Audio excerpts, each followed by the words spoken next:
আসসালামু আলাইকুম। বাংলাদেশ জাতীয় ক্রিকেট দল টি-20 নতুন ক্যাপ্টেন দিয়েছেন এবং সেখানে ক্যাপ্টেন হিসাবে লিটন কুমার দাসকে দেওয়া হয়েছে এবং লিটন কুমার দাসের নাম খুব জোরালোভাবে ঘোষণা করেছেন নির্বাচকরা। প্লাস হচ্ছে ভাইস ক্যাপ্টেন হিসাবে শুধুমাত্র ইউএই এবং পাকিস্তান সফরের জন্য ভাইস ক্যাপ্টেন হিসাবে শেখ মেহেদী হাসানকে ইনক্লুড করা হয়েছে।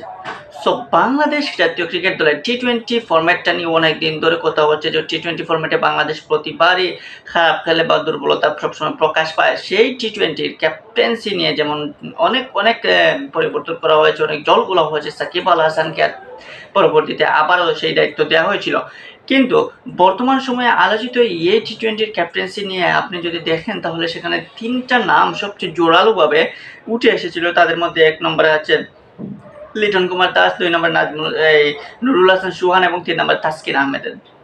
যেহেতু নাজমুল হোসেন শান্ত টি-20 ফরম্যাটে এতটা ধারাবাহিক না বা টি-20 ফরম্যাটে ভালো একটা অবস্থানে নাই, সো নাজমুল হোসেন শান্তকে টি-20 থেকে বাদ দেওয়ার খুবই আওয়াজ উঠেছে এবং সেই আওয়াজের সাথে বাংলাদেশ ক্রিকেট বোর্ড একমত এবং নির্বাচকরা সেটা প্রমাণও করলেন।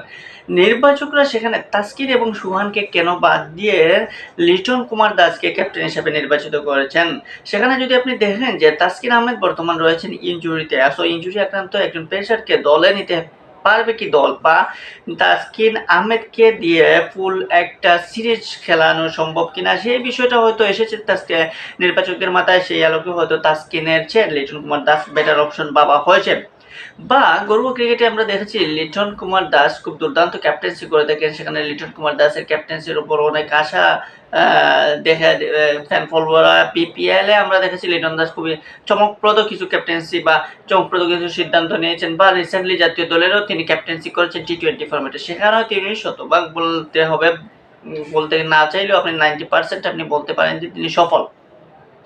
সেই হিসাবে লিটন কুমার দাস সেখানে এগিয়ে রয়েছেন। কিন্তু নুরুল হাসান সোহান, যিনি এরবার জাতীয় দলের কাছাকাছি রিসেন্টলি আছেন এবং জাতীয় দলে ওনাকে অনেকে চাইতেছেন, কিন্তু নুরুল হাসান সোহান কেন জাতীয় দলে ফিরতে পারছেন না, কিংবা নুরুল হাসান সোহানকে কেন ক্যাপ্টেন্সি দেওয়া হলো না, সেটা যদি আপনি হিসেব করেন তাহলে সেখানে দেখতে পারবেন যে জাতীয় দলে এই মুহূর্তে যারা রাডার রয়েছে টি-20 রাডারে, সেখানে উইকেট কিপিংয়ের দায়িত্বে যদি আপনি দেখেন সেখানে লিটন কুমার দাস কিংবা জাকের আলী অনিক কিংবা মাহিদুল ইসলাম অঙ্কনকে এই মুহূর্তে টি-20 রাডারে রেখেছেন নির্বাচকরা। তো নুরুল হাসান সুহান মূলত জায়গাটাই হারিয়েছেন মাহিদুল ইসলাম অঙ্কন এবং এই জাকের আলী অনিকের কাছে। যেহেতু আধুনিক ক্রিকেটের সাথে তাল মিলিয়ে খেলতে গিয়ে এবং নতুনদেরকে সুযোগ দিতে গিয়ে জাকের আলী অনিক এবং মাহিদুল ইসলাম অঙ্কন দুর্দান্ত কিছু ইনিংস বলেন বা কিছু পারফরমেন্স বলেন, সব কিছু মিলে রিসেন্টলি বিপিএলও ভালো খেলেছে এবং মাহিদুল ইসলাম অঙ্কনকে সবাই চায় এই মুহূর্তে টি-20 দলে জাতীয় দলে।